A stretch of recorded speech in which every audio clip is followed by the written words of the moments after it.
Hey everyone, today we're going to talk all about tipping on a cruise right after this.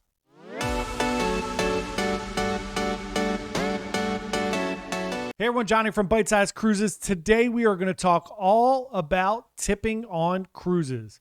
Let's get right into it. How does tipping exactly work on a cruise? So let me give you my initial feelings about cruise tipping as it stands now. I think that your gratuities, your standard gratuities that the cruise line wants to charge you, should be just part of your cruise fare. I don't think it should be optional. I don't think that they should be something else that you have to pay each day or ahead of time or at the end, whatever you want to do. I think if that's your cruise fare, it should be your cruise fare. I also feel like if the cruise lines want those people to be paid that much and they want them to get those additional tips, just charge me that much money. It shouldn't even be like an optional thing or something that we have to talk about or discuss or people try to cancel or whatever it is. Pay your people more money if that's the way it's going to be, because we're paying it anyway. So instead of just showing me a price for a cruise that's $500, when in reality I have to pay $700 because of the tips, I'd rather just know that up front. I know the psychology of it, of showing a price or whatever it is. I get all that. I get the marketing aspect of it. However, I think it should just be that way, but it's not. So let's get into how it does work. Here's how it works for most of the cruise lines, barring any special packages that you sign up for. So generally speaking, if you sign up for just cruise fare, we're not talking about, Norwegian's free at sea. We're not talking about Celebrities All In or any of the other cruise lines that have like Princess Premier, Princess Plus. We're talking about just straight cruise fare. You book a cruise. Before you go on that cruise, for most cruise lines, you will understand either from your travel agent or from other people or watching videos like this that there are daily gratuities. They run anywhere from $14 to $20 a day per person. So that means if you are on a cruise, each day on your little bill that you see, which you could check in the app, or you'll see it at the end, which is a big shock if you didn't know it, you're going to see a charge for 14, 15, 16, 17, 18, 19, or $20 per day based on your room. If you're in a suite, it's going to be more. In the other cabins, it's going to be the same, but you'll see that charge every single day of your cruise. So if you don't know that ahead of time, you're going to get nailed with a couple $100 just off the top. If you have a family of 4 and you're staying in a regular room, let's just say it's $15 a day, that's $60 additional a day for a week. That's hundreds of dollars. So it is a lot of money. You can prepay those gratuities. So you can say before the cruise, I'm going to check this box. Like on my Norwegian cruise we're leaving on in a few days, I just paid them ahead of time. It's $140, I think. There's no discount to do that. You're still paying the same amount. You're just getting it out of the way so it doesn't show up on your bill every day. I don't love that. Again, I don't think that's the right way to do it, but that's not my call. So let's talk about who actually gets these tips, who relies on these tips. Your cabin stewards, the wait and waitress staff, the bartenders, the maitre d's, they rely on these tips. So you can also get on the ship and go to guest services in that enormous line with everyone else that goes to guest services the day of the cruise.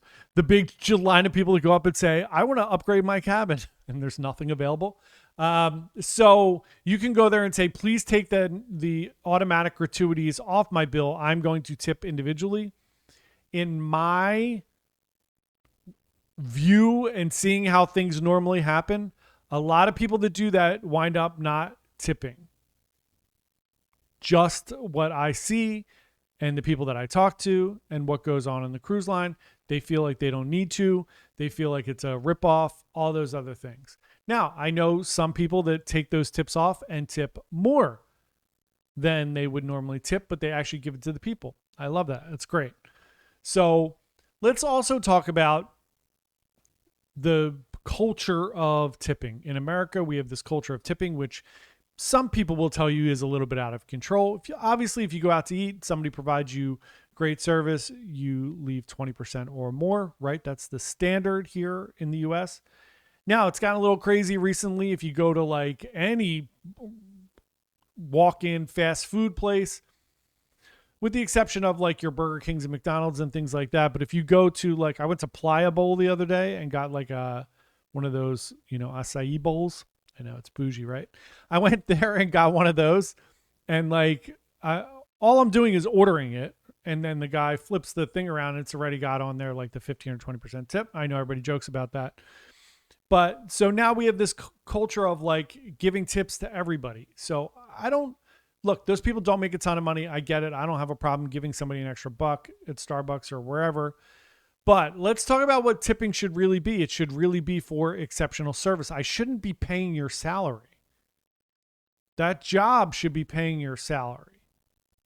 Now, if small businesses or whatever business, really big businesses like cruise lines, aren't willing to pay you the proper salary, should that really come to us as the consumer to pay your salary? No, I want to give you money for doing a great job. But again, that's the fight that we have right now, that it's not going to change anytime soon. So on the cruise line, you're going to have your mandatory gratuities, and then you have discretionary gratuities as well. I always leave extra money for the room steward, even in addition to the mandatory gratuities. Those people work really hard, and 90% of my cruises that I've been on, I've had many long conversations with the room stewards. They run around, they do everything possible for you. They will get you things, they'll help you with things. They're just great. And I don't mind rewarding that. Now, I've had some experiences where I've almost never seen. I was on my 10-day celebrity cruise last month, and my room steward did a great job. The room was always clean. Everything was where it should be. Things were cleaned up. If I left, if I got room service or whatever, everything was immaculate. I literally never saw my room steward. I only saw him like walking down the hall or whatever. I would leave. He would sneak in, do whatever he was going to do, and get out.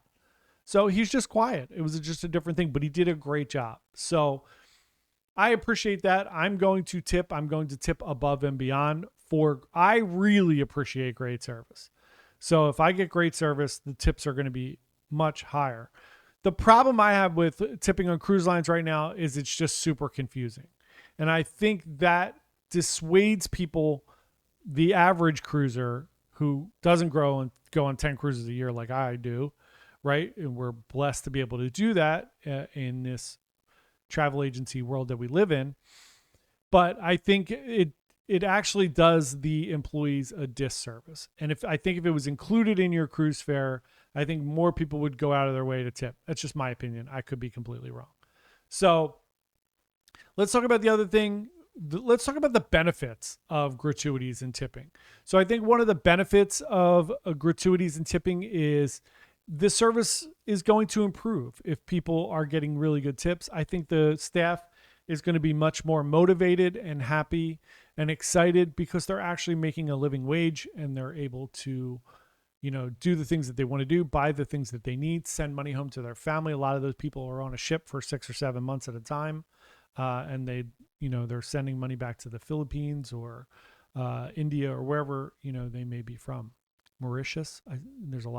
We've been meeting a lot of people from Mauritius. So that's really interesting. So you do get some benefit there, and then what happens if there's poor service? So I generally will tip the minimum anyway, even if I have poor service. I think poor service is much better served by talking to people about it and letting people know, like, hey, something didn't go well. There's also, right? Let's not go to guest services and scream at people. I see that almost every cruise of, people demanding. And I think it was Tony the other day from La Lita Loca was talking about how people cheat on a cruise, right? And he was saying that a lot of people go up to the desk and will complain just to try to get onboard credit or to get an upgrade or something like that. I hate that. I don't think that's right. I think if you truly have poor service, you should talk to somebody about it.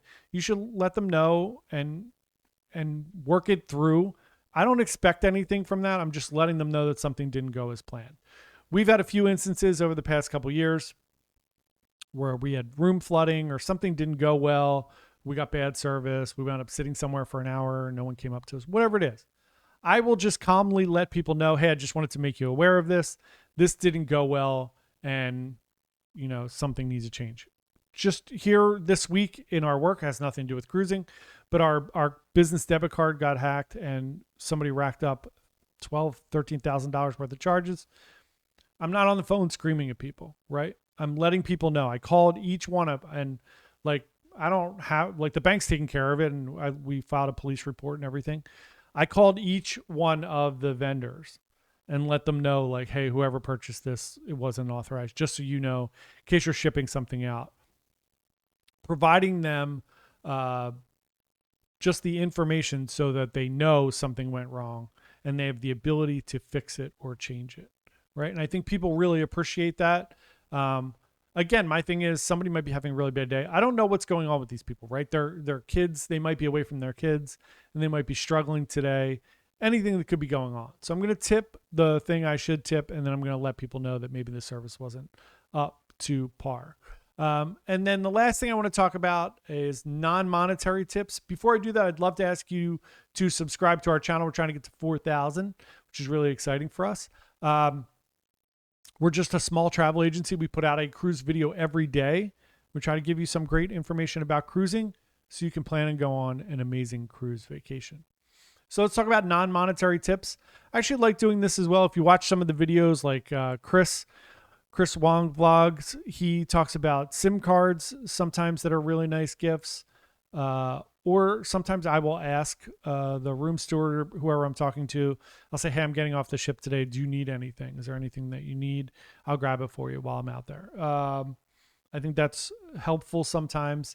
And then I think, to me, the biggest thing is we are so quick to let people know about poor service. And I think sometimes we're not as quick to let people know about great service. So go to guest services and complain about great service. Go tell them something was awesome, that you had a great experience, that the food was great. Tell the chef, tell the maitre d', tell whoever you want. I love finding out who the food and beverage manager is, or the hotel director. And if somebody did a great job, go tell them, write it down and tell them, say, hey, I just wanted to let you know, this person is awesome and they did a great job and it made my cruise vacation better. Doing those commendations and mentioning them in your survey and even recognizing them on board goes a long way to them maybe getting a promotion and making more money and not having to rely on those tips as much if they have a better position. So that's the ins and outs of tipping on a cruise. Those are my opinions. Let me know what you think below. How do you feel about tips and tipping? I know it's a hot topic. So let us know how you feel. And thanks so much. We will talk to everybody tomorrow. Bye-bye.